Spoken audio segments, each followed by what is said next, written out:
السلام عليكم. الله أكبر الله أكبر الله أكبر الله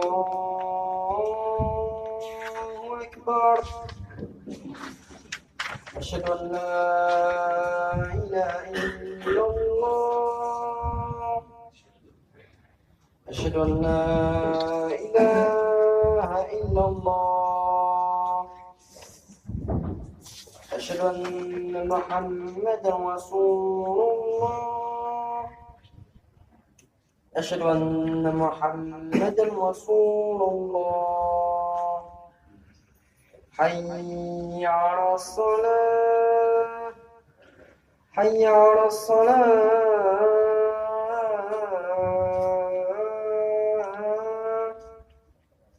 حي على الفلاح حي على الفلاح.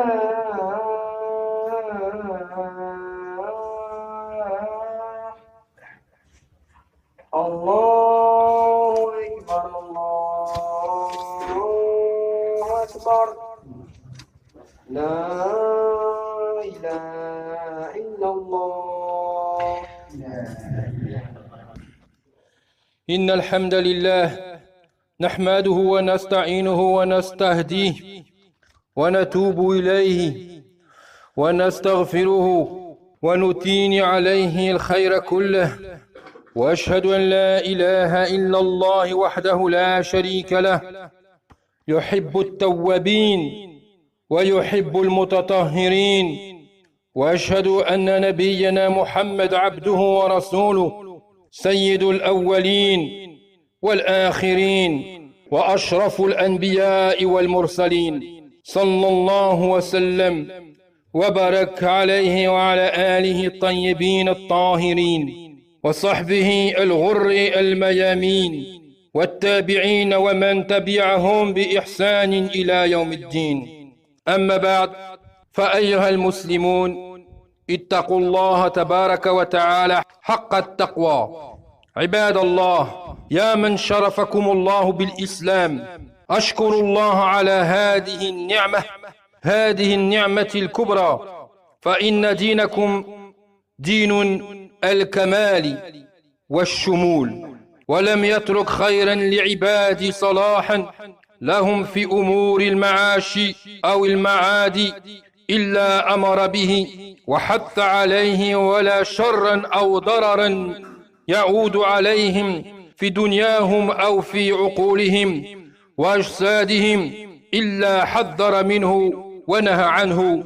ولقد كان رفع الحراج والعناء والأمر بالطهر والنقاء من القواعد والمعالم التي جاءت بها شريعة الإسلام. قال الله عز وجل: ما يريد الله ليجعل عليكم من حرج ولكن يريد ليطهركم وليتم نعمته عليكم لعلكم تشكرون. وقد جاءت هذه الحكام والقواعد والأسرار في ختام آيات الأمر بالوضوء في سورة المائدة تنبيها لما لهذا الحكم العظيم من أثار في حياة المسلم. Alhamdulillah, aujourd'hui, Moudou al-Khutbat al-Jumu'ah, ça va vous paraître très simple, mais faut pas se fier aux apparences, c'est Tahara dans l'islam. Tahara dans l'islam, la pureté, ou alors se mettre en état de pureté. Walhamdulillah, Muhammad sallallahu alayhi wa sallam, il nous a tout appris, comment on doit se comporter physiquement, moralement, socialement, économiquement. Il n'a rien laissé au hasard. Astaghfirullah al-azim. Allah Azza wa Jal, il dit dans le Coran al-Karim: Ma yuridu Allahu liyaj'ala alaykum min haraj. Ça veut dire, Allah Ta'ala, il n'a pas un besoin de vous donner quelque chose de contraignant. Walakin yuridu liyutahhirakum. Mais il veut vous purifier. Et là, on peut sous-entendre dans le texte, quand il dit vous purifiez bien sûr par le fait d'avoir appris à être pur physiquement, mais pur moralement. Et pourquoi il finirait cette ni'ma sur nous? Pourquoi il la finirait? La'allakum tashkurun. En fait, il dit, vous allez le remercier. Tout simplement parce que la finalité, c'est quand tu vas te retrouver devant Allah Azza wa Jal, avec tout cet état de pureté, eh ben, c'est ce qui va donner Dukhul ila al-Jannah. Dans tout ce qu'on a vu dernièrement, on a parlé de l'amana. L'amana, vous savez, quand on confie quelque chose. On a parlé de l'istijaba lillahi wa rasulihi, répondre à la demande de Allah et de son prophète Mohammed sallallahu alayhi wa sallam. On a parlé de tauba, on a parlé de l'awwaba, on a parlé du pardon, du fait de se repentir rapidement. Et à chaque fois, vous retomberez toujours dans le même style de rappel. C'est comme ça. Le Coran al-Karim, la chose prédominante, la chose la plus importante qu'on a, c'est le tawhid. Et vous retomberez toujours sur le tawhid. Le tawhid, on le trouve dans tous les mots d'or, dans toutes les khutbahs, dans tous les rappels. On trouve toujours le tawhid al-ilahi, l'unicité d'Allah. Ikhwati al-iman, لقد عني الإسلام بالطهارة المعنوية والطهارة الحسية واهتم بنظافة البطن والظهر وقد قسم أهل العلم الطهارة إلى 4 مراتب. Donc là il dit, comme j'avais dit tout à l'heure, on a la purification morale, la purification physique et aussi la purification comportementale. D'accord? Les ulama divisent الطهارة en 4 portes.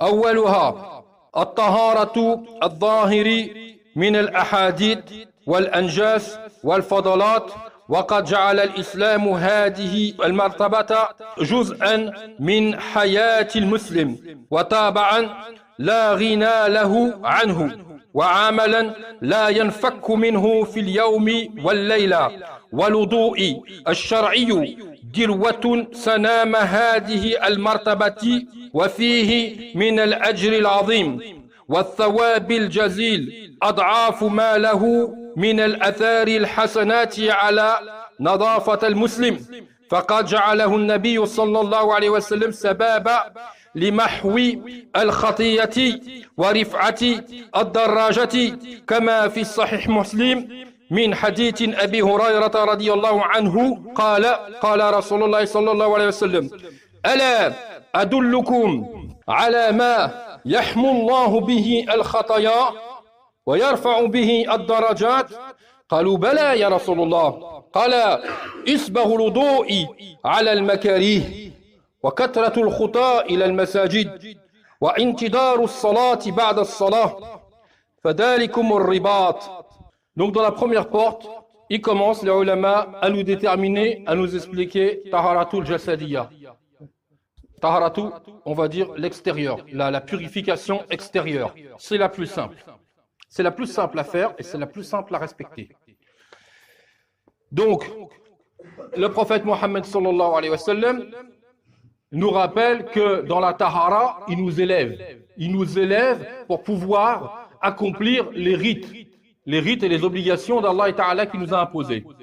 Donc pour l'instant, c'est pas très compliqué. On a un hadith qui dit Ala adullukum ala ma yamhu Allahu bihi al-khataya. Donc le prophète Mohammed sallallahu alayhi wa sallam dans ce hadith il nous dit ne vous conseillerez pas, ne vous dirai-je pas de quelque chose qui va élever vos darajat et de réduire vos sayyat.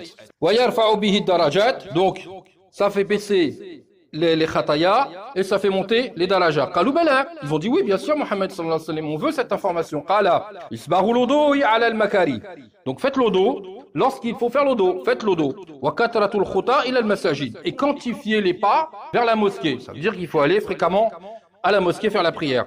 Wa antadiru salati ba'da salat. Ça veut dire pour ceux qui peuvent se le permettre, pour ceux qui ont le temps par rapport à l'emploi du temps, par rapport au travail, par rapport à des tas de choses. Quand vous êtes à la mosquée, par exemple, si vous êtes en dhuhr, tu attends l'asr. Si tu peux, s'ils sont serrés. Ou alors, par exemple, bon, c'est vrai que dans la journée, c'est pas évident de le faire. Mais quand tu viens à la mosquée al-Maghrib, en général, il n'y a pas grand-chose à faire entre le Maghrib et l'Isha. C'est bien d'attendre à la mosquée. Et en attendant la prochaine prière, déjà, rien que si tu attends, tu fais rien, tu attends, ton compteur il tourne. Donc à ce moment-là, tu peux faire quoi? Réviser le Coran al-Karim, lire un hadith, écouter un dars. Vous voyez, c'est pour ça il a dit. Et quand il dit d'alikum al-ribat, c'est comme si je vous disais, al-ribat, c'est comme si c'était un lien. avec votre foi, avec Allah. C'est dalikum, je vous conseille, c'est comme si je vous conseille, c'est mieux pour vous, bonne affaire pour vous. وعن عثمان رضي الله عنه قال رسول الله صلى الله عليه وسلم من تودأ فأحسن الوضوء خرجت خطاياه من جسده حتى تخرج من تحت أظفاره.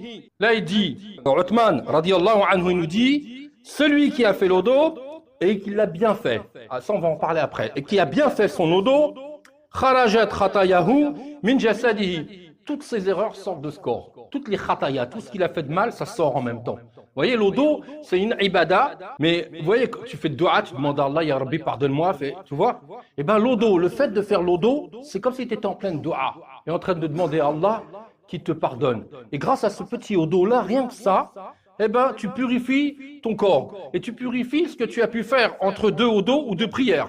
Hatta takhruja min tahti atfarihi, jusqu'à ce que ça sorte en dessous de ses ongles. Même le dessous de ses ongles. Vous voyez, c'est pour donner la précision. Tout, tu sors purifié quand tu finis ton odo. Allahu Akbar. Ya la sa'ati fadlillah. Wa aktarihi turuqa al-khayri li'ibadihi. Walakin, ayna al-muta'abbirun المحتسبون الذين يقومون بهذا العمل إخلاصا لله ورغبة فيما عنده واتباعا لسنة نبيه ومصطفاه. Ici, il te dit, mais où sont-ils les gens qui font ça? Nous, on peut interpréter aussi autrement cette chose-là. Ça veut dire, quand tu commences à faire l'odo, eh bien, essaye d'être comme dans la prière. Vous voyez, nous, on a un défaut. On fait beaucoup les choses par habitude. Hop, t'arrives, t'ouvres l'eau, hop, terminé, t'as fait l'odo. Mais il faut essayer de se concentrer aussi, comme quand on se concentre dans la prière. Tu fais l'odo, en fait, tu es en train de faire un acte purificateur. Mais purificateur, j'ai dit, et purificateur moral. Et vous allez voir à quel point on peut arriver avec l'odo et le roussel dans le bon comportement moral. Kayfa waqad zayyana ash-shaytanu a'adana Allahu minhu. لبعض الناس الزيادة في الوضوء فيدخلهم حيز الوهم والوسواس. Là, qu'est-ce qu'il veut dire par là, cette petite parenthèse? Attention, je l'ai déjà dit, Shaitan, il trouve une porte dans l'odo. Shaitan, il trouve une porte dans l'odo. Il vient vous faire le waswas dans l'odo. J'ai pas fait ça 3 fois, j'ai oublié mon nez. J'ai oublié mes oreilles, je reviens, je refais l'odo. Ben, je te crains pour que tu détestes l'odo. Et après, qu'est-ce qui va se passer quand on déteste l'odo? Tu vas négliger de faire un odo correct. N'écoutez pas Shaitan. T'as comptabilisé, t'as dit j'ai fait ça, ça y est, khalas, alhamdulillah, t'as fini. Mais il y a autre chose de très important qui va venir et qui va suivre. وقد يجر بعضا منهم إلى التقصير في الطهارة كعدم التنزه من البول والخارج. Là, c'est un peu délicat, mes frères. On est obligé de parler dans l'islam, pas dans la science. Fil ilm, lahya fil ilm, lahya fil ta'lim. On n'a pas honte, hein, d'accord? On a honte dans l'islam, on a la chouma dans l'islam, mais pas dans le ta'lim, pas dans la ilm. Dans la ilm, on parle, on dit les choses. Parce que si on ne dit pas les choses, comment les gens ils vont deviner les choses? Donc là, qu'est-ce qu'il veut dire par là? Il dit qu'il y a des gens qui ne sont pas précautionneux. Je vais vous dire ça. Quand il y en a, ils vont aux toilettes faire les urines. Il faut tout vider. Il ne faut pas laisser d'urine dans la vessie. Il faut rester un petit peu. C'est très important. Parce qu'il se passe que parmi nous, les hommes, avant la maladie de la prostate, même dans notre jeunesse, il arrive parfois qu'il y a une petite quetra qui peut sortir. Attention, des fois c'est Shaitan qui vous met ça dans la tête. Et fiez-vous bien. Il faut Wahid, il prend l'habitude. Comment il est son corps. Vous voyez comment il connaît son corps. Mais s'il a chèque, sa prière, elle n'est pas valide. Sa prière, elle n'est pas valide. C'est très important. Il y a d'autres hadiths qui parlent de ça. Parlent de l'baoul, l'urine. L'urine, c'est très, très, très, très néjis. Ça fait une néjassa sur les vêtements et ça peut, si jamais tu n'as pas été aux toilettes correctement et tu n'as pas attendu qu'il n'y ait plus rien dans la verge, qu'il n'y ait plus rien, plus une goutte d'urine, ben, tu peux avoir un problème quand tu vas te relever, tu vas aller faire l'odo et voilà, toi dire non, c'est rien. Attention mes frères, ça c'est ce qu'il dit l'alim ici. Il dit que ça c'est une erreur de beaucoup d'entre nous. Et ça aussi c'est une erreur qu'on fait quand on est pressé. On peut faire l'odo rapidement, mais il faut finir, tu vois, il faut bien finir l'endroit que tu laves. Même si tu veux aller vite, on s'arrête au coude, mais tu fais bien, tu arroses bien, tu dépasses bien. Vous savez, c'est très important. Hein. Si tu oublies rien que la moitié de ta main, ton odo il est caduque. Hein. Donc si tu oublies, vous voyez ces parties-là, sur le corps, c'est des parties avec plis, ces parties-là. Et bien fréquemment, parce qu'on travaille, on bouge et tout, c'est normal, c'est comme les genoux.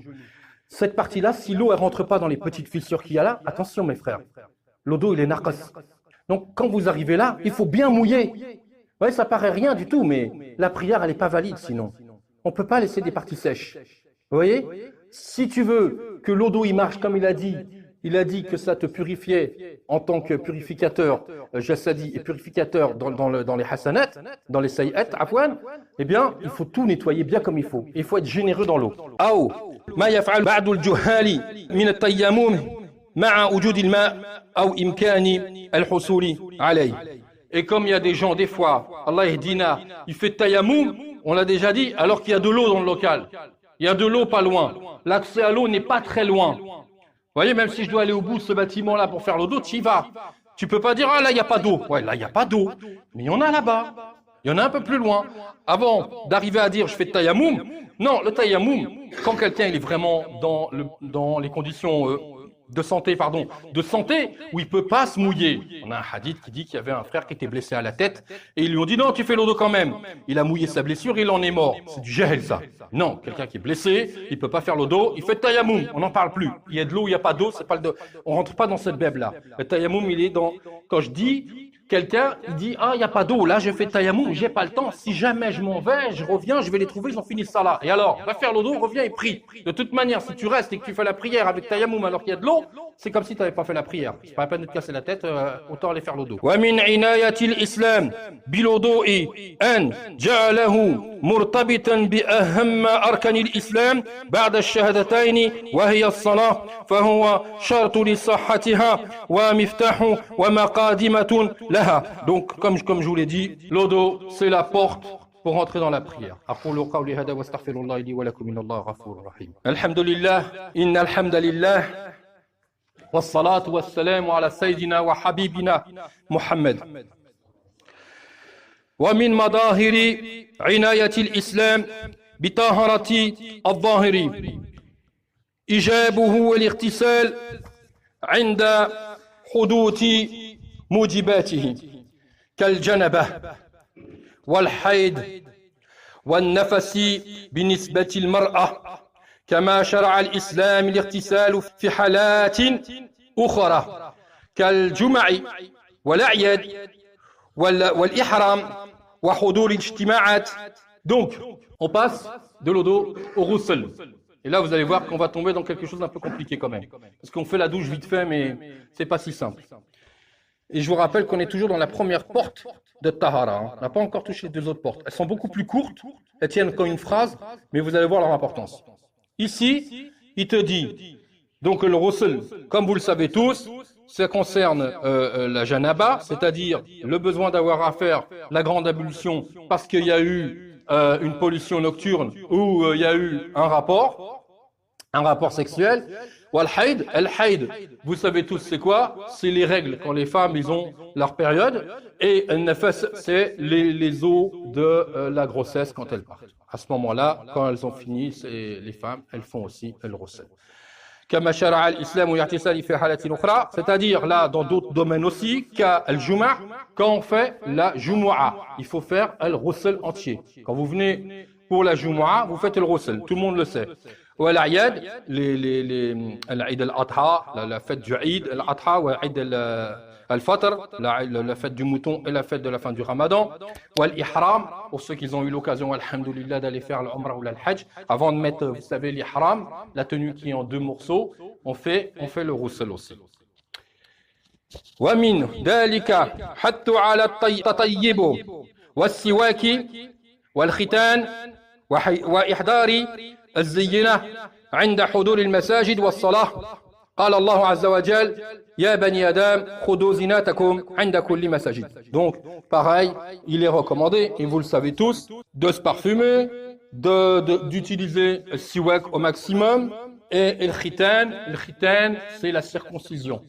Pour les garçons, la circoncision, c'est recommandé dans la religion. Pour ceux qui se sont convertis à un certain âge, les ulama ils diffèrent. Il y en a qui disent il doit faire son khitan, et il y en a qui disent maintenant qu'il est âgé, voilà.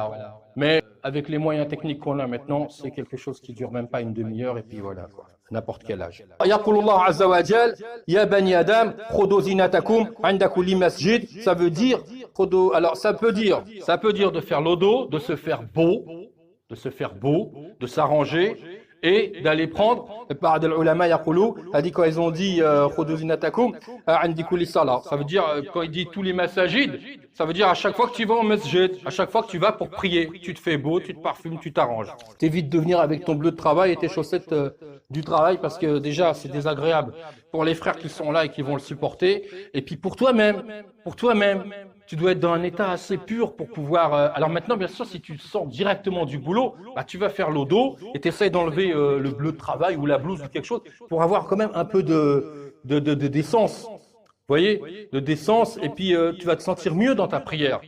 ومن ذلك أيضا حصال الفترة التي أفصح عنها حديث المصطفى صلى الله عليه وسلم فعن عائشة رضي الله عنها قالت عند مسلم وغيره أن النبي صلى الله عليه وسلم قال 10 من الفترة.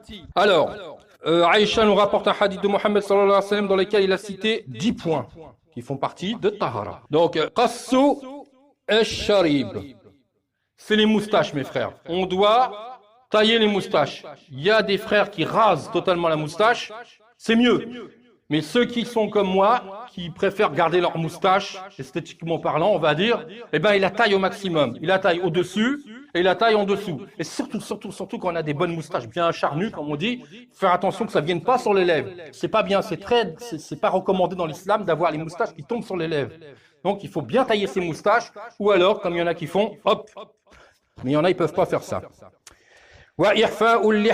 Désolé pour ceux qui ne sont pas porteurs de barbe. Le prophète Mohammed sallallahu alayhi wa sallam, il a dit Fahful lahya. Est-ce que vous voulez que je vous dise? Le prophète Mohammed sallallahu alayhi wa sallam, il a dit laissez la barbe pousser. Alors on la laisse pousser. Après il y en a, ils vont dire moi je la taille pour faire beau, je la... Écoutez mes frères, on peut pas être dans les deux à la fois. Mohammed sallallahu alayhi wa sallam, il a dit une phrase. Si on commence à discuter cette phrase, c'est qu'on discute une sunna du prophète sallallahu alayhi wa sallam. On n'a pas à discuter. Fa'ful lahya, fa'ful lahya. Il y aura ce qu'il y aura. N'hésitez pas à laisser vos parts pousser. C'est pas parce que j'en ai une que je vous dis ça, c'est parce que le prophète sallallahu alayhi wa sallam, il l'a dit. Wassiwak, donc le siwak, vous connaissez, c'est l'utilisation du siwak pour le brossage. Bah alors aussi, on peut dire aussi que dans le siwak, maintenant, alhamdoulilah, on a avec le dentifrice, les brosses à dents, donc ça joue aussi, ça rentre aussi dans ce domaine-là. C'est une purification aussi, il n'y a pas de problème. Wastishaq ma'ay, ça veut dire, vous savez, quand on fait l'eau d'eau, il faut bien aspirer avec le nez, pour que l'eau, elle rentre bien dans le nez. Et le madma'a, il va le dire après, et le rinçage de la bouche. Il faut bien savoir une chose, mes frères. Quand on fait le roussel, il arrive parfois que quelqu'un il fait l'eau d'eau, il est dans sa douche, et en même temps il fait l'eau d'eau, et en même temps il fait le roussel. Impérativement, l'eau elle doit rentrer dans le nez et dans la bouche. Si jamais tu as fait ton roussel, mais tu n'as pas fait ton nez et ta bouche, tu n'as pas d'eau d'eau, tu n'as pas de roussel. C'est très important. On ne doit pas laisser ces deux parties sèches. Tout doit être mouillé. Ils n'ont pas parlé des oreilles spécialement, mais en général, en règle générale, on le fait. Wa qassul atfar. Bon, ça vous le savez tous, couper les ongles. Wa ghaslu al-barajim. Quand on fait l'eau d'eau et qu'on arrive au pied, il arrive parfois, pareil, avec la rapidité du mouvement, on n'a pas le temps, ceci, cela, on lave pas entre les doigts de pied. Il faut laver, il faut que l'eau aille entre les doigts de pied et sous les doigts de pied. C'est impératif. Pareil, il faut que l'eau elle touche partout. Alors, wa natful ibit wa halqu al-aana. Natful ibit, c'est l'épilation des aisselles. Bon, ceux qui n'ont pas le courage, ils se rasent. Ceux qui ont le courage, il faut, à la kulli hal, il faut nettoyer en dessous les aisselles. Pareil pour le pubis. Vous savez où est le pubis? Il est au-dessus du sexe et entre le nombril. Là, il faut raser aussi. C'est impératif. Pour savoir à peu près la période, c'est à peu près, selon l'ulama, 40 jours. Il ne faut pas dépasser 40 jours. Je vous rappelle ça parce que c'est impératif aussi. Là, on est rentré dans Sha'ban. Je vais faire juste une petite parenthèse pour Sha'ban parce que sinon je vais oublier. Sha'ban, dedans, le prophète Mohammed sallallahu alayhi wa sallam, il faisait beaucoup de jeûnes dans le mois de Sha'ban. On doit être le 3 ou le 4 aujourd'hui de Sha'ban. Donc, entre aujourd'hui et, on va dire, à peu près le 26, 27 de Sha'ban, il est conseillé de jeûner. Il y a des gens qui disent non, ba'd al-nasf Sha'ban, matsum. Il y a pas de, c'est pas, on peut pas parler de ça parce que il y en a qui te disent après le 15 de Sha'ban, tu peux pas jeûner. Sauf celui qui a l'habitude de jeûner le lundi et le jeudi peut jeûner. Non, le hadith qui dit qu'on peut pas jeûner après le 15 de Sha'ban, il y en a qu'un et il n'est pas sahih, c'est-à-dire il reste encore un peu douteux ce hadith. Donc, celui qui peut jeûner, il jeûne dans tout le mois de Sha'ban. Les ulama, ils ont dit, vous faites attention de bien différencier à la fin pour pas tchlef ba'd Sha'ban ou Ramadan. Si tu jeûnes le 28 ou le 29 de Sha'ban, on ne sait plus si tu es dans Sha'ban ou dans Ramadan, tu vas rajouter sur Ramadan et on ne doit pas rajouter sur Ramadan. Donc, profitez de ce mois-là. Pourquoi j'ai dit ça aussi? J'ai dit ça aussi dans la préparation de ce Shahr Mubarak qui nous arrive, c'est-à-dire Sidna Ramadan. Vous savez très bien. Donc, là, ça va être le moment pour l'épilation, le rasage, les ongles, tout ça, pour se mettre dans un état déjà physique qui va correspondre avec l'état de piété dans lequel on va être pendant Ramadan, Inch'Allah. وانتقاص الماء يعني الاستنجاء. Donc, bien sûr, l'estinja, vous savez ce que c'est le lavage de l'ablution intime, hein, en bas. وقال أحد الرواية ونسيت العشرة إلا أن تكون المضمضة. Donc, il a dit, le muhaddith, ceux qui rapportent là, ils ont dit, j'ai oublié le 10e truc qu'il y avait, mais il dit, je pense que c'est le madma'a. Ça veut mettre de l'eau dans la bouche et se rincer la bouche, c'est tout, voilà. إخوتي الإسلام كما حرص دينكم الحنيف في هذا الجانب على ما يتصل بحياة الناس ومجامعهم اتصالا مباشرا كما نهى الإسلام عن التبول في المياه الراكدة. Donc là, on va arriver maintenant à avoir la purification. On va passer à un autre comportement, vous allez voir. Il te dit, il est déconseillé d'aller uriner dans une eau stagnante. C'est-à-dire que si tu arrives dans une piscine, tu ne fais pas tes urines dans une piscine. Exemple, tu ne fais pas tes urines dans quelque part où l'eau ne bouge pas, parce que l'eau, elle ne peut pas filer. Et si elle ne peut pas filer, le bassin il devient impur. C'est important. والبرازي في طرق الدل وموارد الناس. Et cracher n'importe où. Faire attention, ça fait partie de tahara. Il y en a des gens, ils crachent dans la route. Astaghfirullah, tu passes, tu craches pas dans les endroits où il y a du passage. Essaye de vous avancer un peu, il y a un frère qui est debout. Tu craches pas là où il y a du passage et où là les gens ils s'assoient parce qu'il y a de l'ombre ou quelque chose comme ça. Faut pas cracher dans ces endroits. C'est vraiment, il y a un besoin de cracher dans un endroit mosto où il y a rien, il y a personne qui passe, il y a rien quoi. كذلك أمر الإسلام بنظافة البيوت والطرق والطعام والشراب واللباس والمرافق العامة وجعل إماطة الأذى عن الطريق شعبة من شعبة الإيمان. Donc c'est pareil. C'est pareil pour tous les comportements qu'on peut avoir. La tahara, tu vas la trouver dans la nourriture, tu vas la trouver dans ta manière de manger, dans ta manière de poser la table, dans ta manière de faire les choses, dans beaucoup de choses. Ça fait partie de tahara. Dans les vêtements.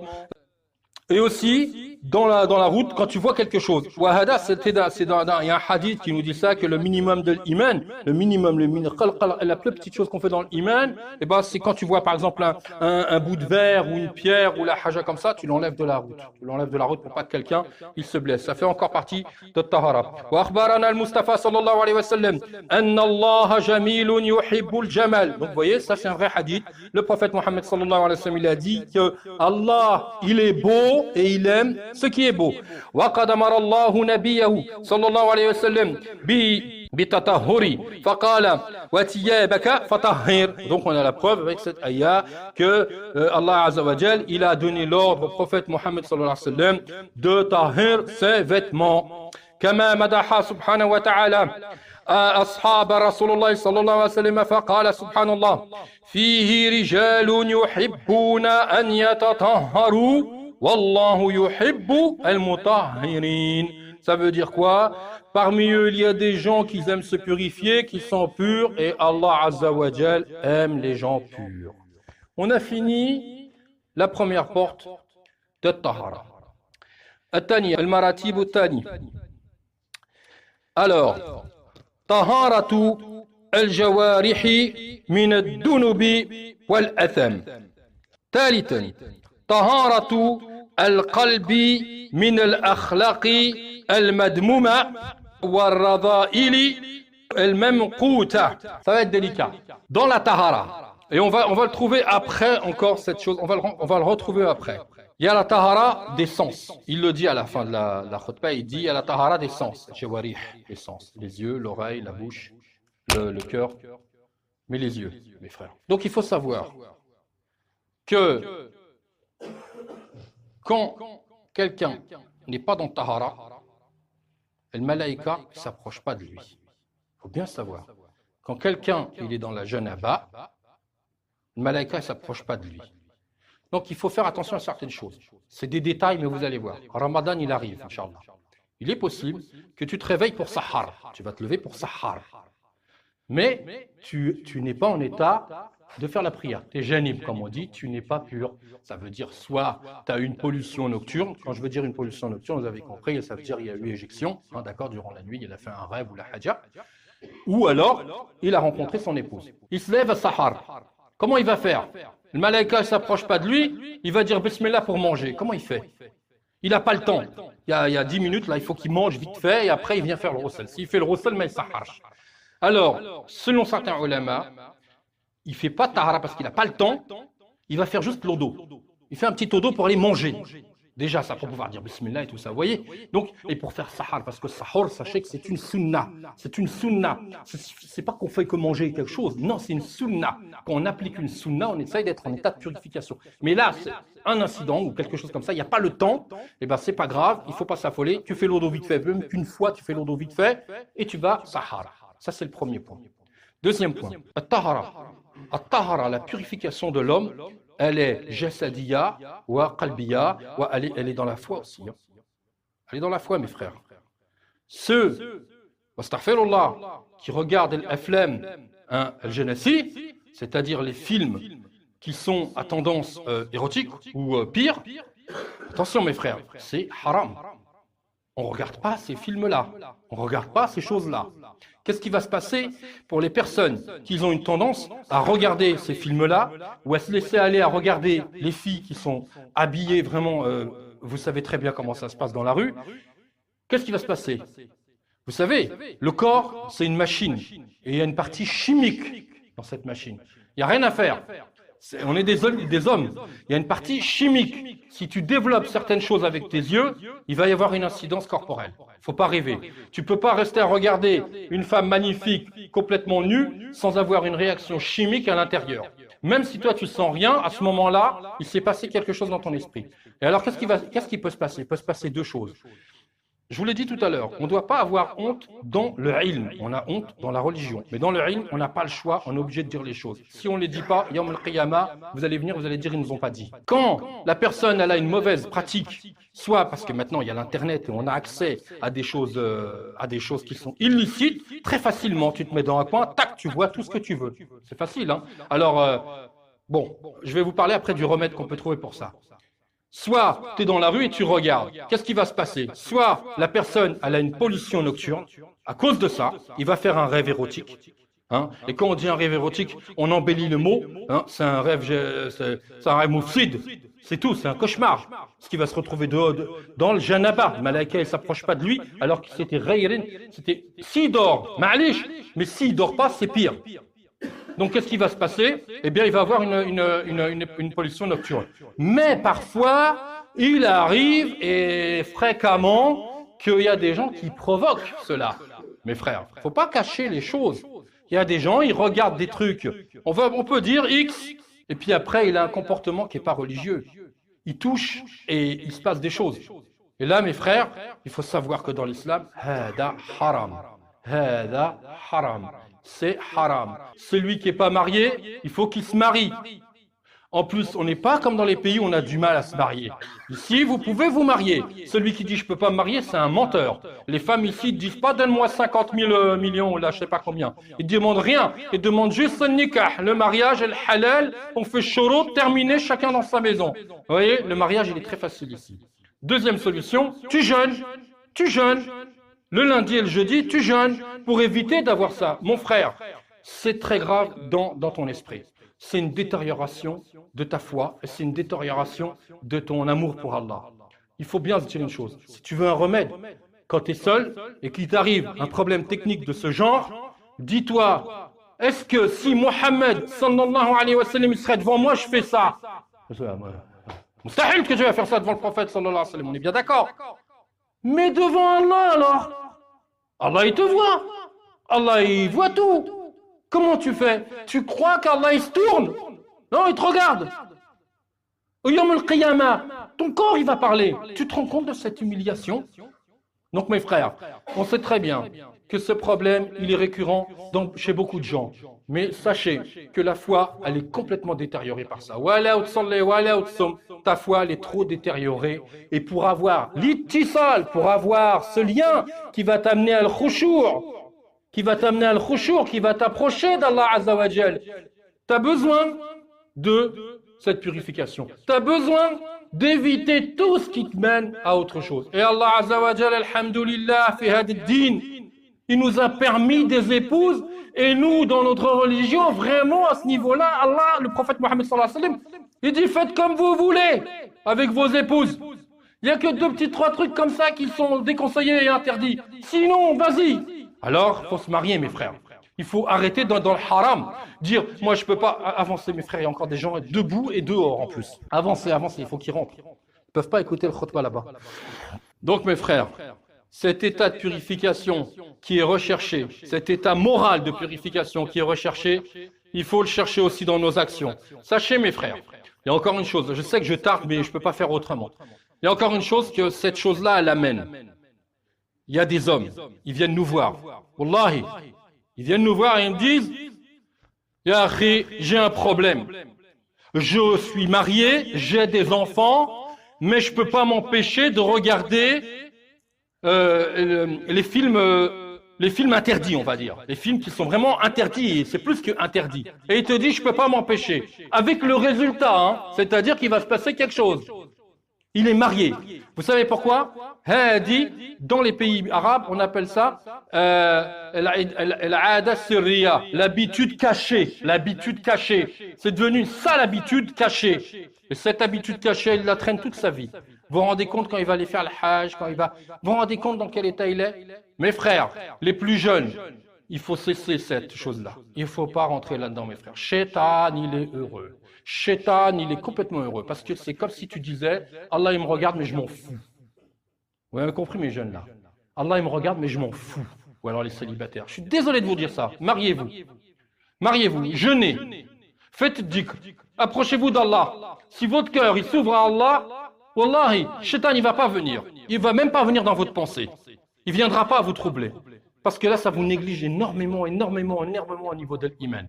Et si on veut trouver l'iman ou al-khushu', si on veut voir Allah, vous savez, quand il dit l'islam, l'iman ou l'ihsan, tu veux trouver l'ihsan, mon frère, il faut te mettre en état d'ihsan. Il faut aller le chercher. C'est un grand chemin, très difficile, mais tu vas y arriver, Inch'Allah. Moi, je vais être obligé d'écourter la khutbah parce que j'ai dépassé le temps qui m'est... Je ne peux pas finir, Inch'Allah. J'espère que je mettrai cette parenthèse dans autre chose quand on fera une autre khutbah. Allahumma ahdina fi man hadayt, wa afina fi man afayt, wa tawallana fi man tawallayt, wa barik lana fi ma a'tayt, wa qina sharra ma qadayt. Allahumma ya rabbi ighfir lana dunubana jami'a.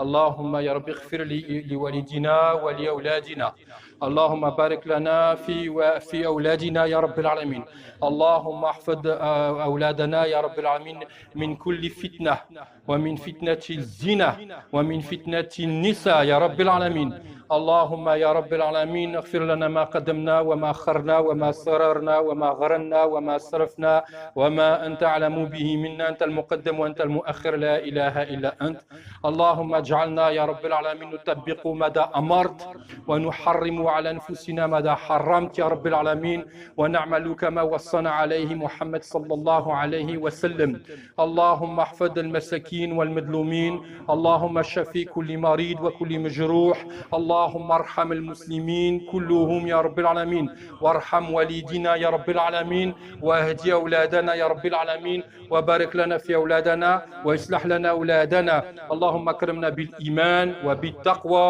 وبالخشوع وبالإحسان اللهم احفظنا من الفتنة ومن الغش ومن الكذب ومن النفاق يا رب العالمين ربنا آتنا في الدنيا حسنة وفي الآخرة حسنة وقنا عذاب النار اللهم صل على محمد وعلى آل محمد كما صليت على إبراهيم وعلى آل إبراهيم اللهم بارك على محمد وعلى آل محمد كما باركت على إبراهيم وعلى آل إبراهيم في العالمين إنك حميد مجيد سبحان ربك رب العزة عما يصفون وسلام على المرسلين والحمد لله رب العالمين وقم الصلاة الله أكبر الله أكبر أشهد أن لا إله إلا الله أشهد أن محمدا رسول الله حي على الصلاة حي على الفلاح قد قامت الصلاة قد قامت الصلاة الله أكبر الله أكبر لا إله إلا الله.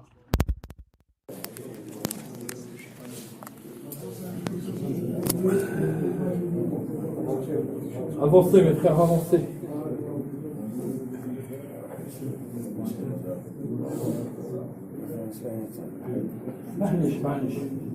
Voilà. Mettez vos talons sur la ligne plutôt. Voilà. Les talons sur la... Voilà, comme ça va nous faire avancer au moins de... طاو رحمكم الله.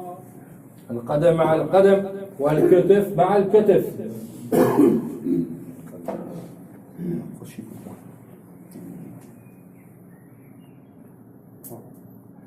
الله أكبر.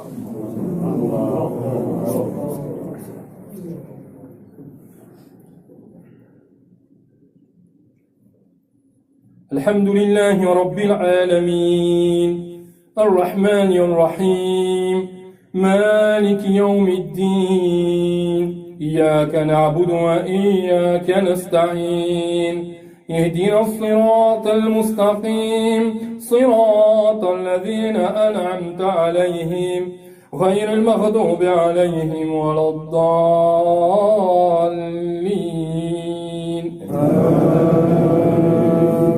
والعصر إن الإنسان لفي خسر إلا الذين آمنوا وعملوا الصالحات وتواصوا بالحق وتواصوا بالصبر. الله أكبر. سمع الله لمن حمده. الله أكبر. الحمد لله رب العالمين الرحمن الرحيم مالك يوم الدين إياك نعبد وإياك نستعين اهدنا الصراط المستقيم صراط الذين أنعمت عليهم غير المغضوب عليهم ولا الضالين.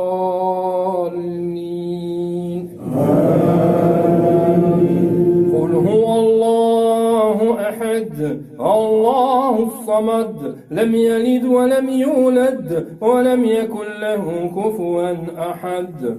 الله أكبر.